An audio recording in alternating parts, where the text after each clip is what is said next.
Guys, welcome to Talking Old School. Right now we're coming to you from a great event, the Mike Ditka Resort's annual celebrity golf outing at Mystic Dunes Golf Club. And right now we're very pleased to be joined by a man who's an NFL Hall of Fame player, Super Bowl winning coach, a man whose life and career epitomize the old school ethos of hard work, teamwork, respect for the game, love of the game, and giving back to others. Iron Mike Ditka.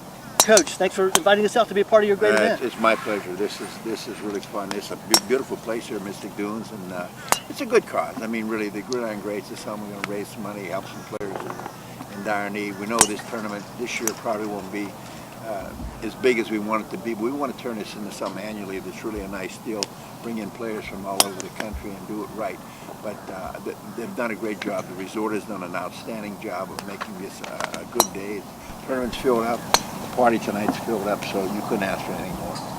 Coach, it's a thrill to talk to you. I followed your career since you were a player with the Bears, and obviously I got to ask you, you were the head coach and you really built one of the great teams in the history of the National Football League, and not only obviously a Super Bowl champion and one of the all-time great teams, but one of the most colorful, interesting, and exciting teams in NFL history, the 1985 Chicago Bears.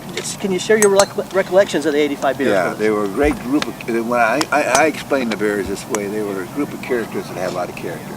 I mean, they were really just a great bunch of guys. I mean, you know, a lot of the guys were there when I got there. It wasn't like I put the whole thing together, but the pieces that were missing from the puzzle, we did draft, and we made great drafts with Wilbur Marshall and Jim Colbert and Willie Gault and guys like that who came in and filled out the rest of the puzzle. We already had Peyton, and we already had McMahon we brought in. So we brought in what had to be brought in to fill out and make us a good football team. But there were a lot of good guys there, and so we had Hampton and McMichael, we brought in Perry, just good football players, and they played good. We probably should have won more than one, but we didn't, you know. We were playing at the same time the 49ers were. They were pretty darn good too. Coach, of course, your career as a player is associated primarily with the Bears. Of course, you were Rookie of the Year in '61, and you were actually co-captain of the '63 team, which won the NFL championship. But of course, later in your career, you moved on to the Dallas Cowboys, brought a lot of leadership over there, helped them win their first Super Bowl, and actually scored a touchdown in that Super Bowl. Can you share a little bit about that? Tell us about that touchdown you scored. Well, the touchdown was nothing really. Actually, I was open. I mean, I ran in reverse to get down to the 1 yard line. I should have scored on that, but I got tackled about the 1 yard line, and then you know, my whole career changed really. The greatest part of my football career was in Dallas because of Coach Landry. And you know, he hired me as a player, brought me as a player when my career was really finished in Philadelphia. Brought me there as a player, played 4 great years in Dallas on great football team with great guys. We won our first Super Bowl. And then he hired me to be an assistant coach, so my whole life changed because of him. The only reason I ever became coach of the Bears is because he hired me as an assistant coach in Dallas, and I worked there. So, you know, in saying everything, probably why I'm sitting here talking to you today is because of Coach Landry and the confidence he had in me, and maybe he was a lot like Hallis. You know, he saw something in me that he liked, and Hallis did the same thing, not only as a player, but to bring me back as a head coach. Coach, talking about that intangible asset of just seeing that special something. You know, here in Florida, you know, we know all about Tim Tebow and the great player that he is. A lot of these so-called computer draft experts, so-called experts, don't think he's much of a prospect. As a guy who's an NFL Hall of Famer, played on the Super Bowl winner, coached the Super Bowl winner, what do you think about Tim Tebow's prospects as a quarterback? You got to understand, the reason I'm sitting here is I'm not coaching, you know. But I mean, and I really don't have any desire to coach. But I would draft Tim Tebow, and he's a great. He has 2 qualities you can't coach. He has character and leadership. Now, you know, you can talk about all the other stuff all you want to. You talk about throwing motion, you know. Now you're looking for excuses negatively. I don't look at that. You know, is the glass is either half full or half empty. I think in his case, I think it's about almost all full. And I think that if there is negatives, there's nothing that you can't work out with him. But I don't see any negatives. I really don't. I don't see what they see when they talk about Sam Bradford. I don't see what they see when they talk about Posson. I think in every respect of being a quarterback, he will be an NFL quarterback. Well, he won't be able to run in the NFL. Well, he'll be able to do whatever he has to do to win. And that's the way he plays the game. I'm not sure I really understand these guys. And, you know, they spend so much time worrying about how high a guy jumps or how much weight he lifts or this or that. Hey, the game of football is the game of, how do you play the game? That's the only criteria you can measure a man by. How do you play the game? Well, he's not fast enough. Well, he's fast enough that nobody can catch him. And Walter Payton wasn't fast enough either, but nobody caught him.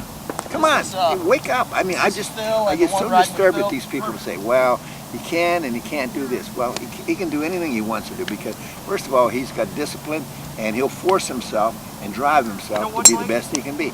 Now, that's all I'm going to say about it. But I'm doing this. That's why I'm talking to you. I'm not drafting, I'm not coaching, I'm not a general manager. And I hear all these expert general managers now, and the guy that went to Cleveland, now the president, you know, he said, well, I gave up the whole draft for Ricky Williams. Yeah, I did. But we needed a player there we could market. Was he the best player in the draft? I thought he was. Would he made that big a difference? Well, yeah, he rushed for over 1,000 yards. Our problem in New Orleans, we didn't have the other people to go with it. But the draft pick itself was a good pick because Ricky Williams not only is a good person, he's a good football player. You know, he had some bad years there where he went a little goofy when I left New Orleans, but he's fine. He's doing well in Miami right now. So, you know, people say, was it the right thing to do? Did you give up too much? Yeah, probably. I didn't realize. But in essence, even though we gave up too much, we got something we really needed. And plus, we saved the owner a lot of money because he didn't have to pay those other draft picks. Coach, thank you so much for spending some time with us. If you've got time for one more question, I'd like to ask you about, well, first of all, I want to tell all the guys that Mike Ditka Resorts is the perfect place for your next personal or professional outing or getaway, and you can find out all about it at MikeDitkaResorts.com. That's MikeDitkaResorts.com. You can also make a donation to the Gridiron Greats at donations@MikeDitka.com.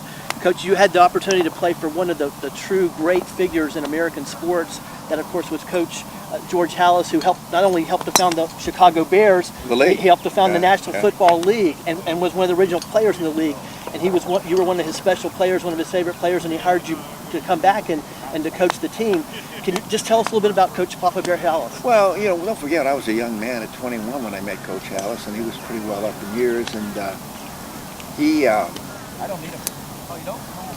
He was a guy, you know, nobody understood what the league was like. These people, these owners today think they are the league. No, they're only the keepers of the league. The league was founded by people like Marin and Halas and the guy in Washington, Marshall, and the guy in Pittsburgh, Rooney. Those are the guys who robbed Peter to pay Paul. I mean, in other words, they had to struggle. They had to have other sources of income to make the league work and to pay the players and keep the game going. And they did. They persevered. And the game became a great game because of the founders of the game. People who started it. Now it's big business, you know. He was there when the TV contract came in, Coach Halas was.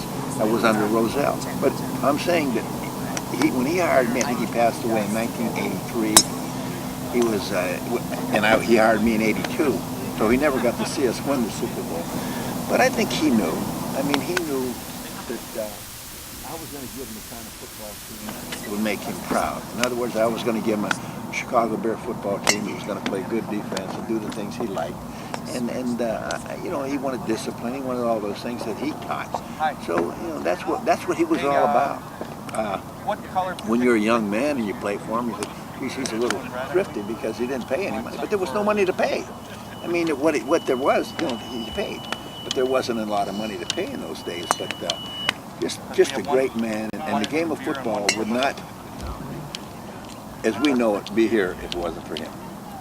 Coach, I know you got a lot to do. Thank you so much Thanks, for joining us and talking old school. Thank you. You have time for a still shot? Can we get a still photo, Jonathan? That is old school right there. We're talking old school.